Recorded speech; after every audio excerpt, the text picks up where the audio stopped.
This is Paula from Plantland with one more growing lesson about rhubarb. Rhubarb is one of those things that marks old homesteads. Rhubarb plants live to a really ripe old age. The one at my house I think is about 60 years old, and it still produces rhubarb like a champ every year. Rhubarb is something that, because it's a perennial again, it's something that lives and comes back every year, that you're going to want to do a good job of preparing the soil, preparing the bed for it. So a rhubarb crown like this that you purchase, you can see they're just starting to come up. These little crowns, they actually produce about a 3-foot taproot. Now the good news is you don't have to dig a 3-foot by 3-foot hole.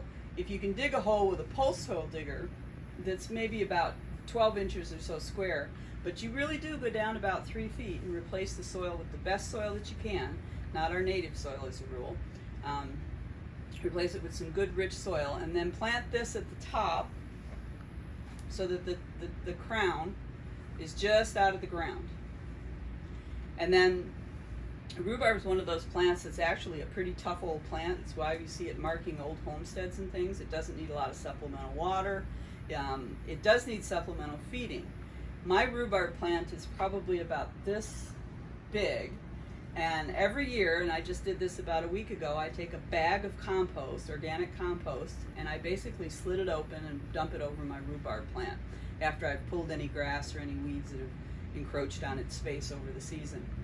And that growing, because that compost is high in nitrogen, and remember what you're trying to produce are leaves, that compost will feed that plant for the whole season.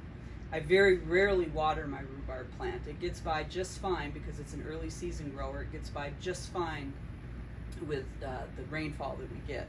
Might occasionally get some water later in the season. Rhubarb's ready to harvest when the stems look ready to harvest. You cut the stem off at the base. Again, just like a lot of other plants, you don't want to take every single stem, especially in a young plant, because if you don't leave that top growth to replenish the root growth during the course of the growing season, you're going to weaken this root. So you cut those stems off. You do want to cut the leaves off and dispose of them. The leaves are slightly toxic. You can put them in the compost pile, however. They're not toxic in your compost pile. We sell 2 different kinds. We sell a crimson kind of red rhubarb, which is what most people are familiar with, the kind that they buy in the store. A lot of people think the red rhubarb is much sweeter than the green stemmed rhubarb. The green is Victoria rhubarb. The Victoria tends to be an older variety. It tends to be what you find on those homesteads, what the settlers brought over. Rhubarb was used as a purgative on ships coming over, so that's why there's so much rhubarb in this country. The red one was developed a little bit later. It's a little bit sweeter. It's a great plant to grow in a kind of out-of-the-way spot on your property.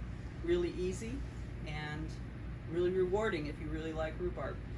This is another thing.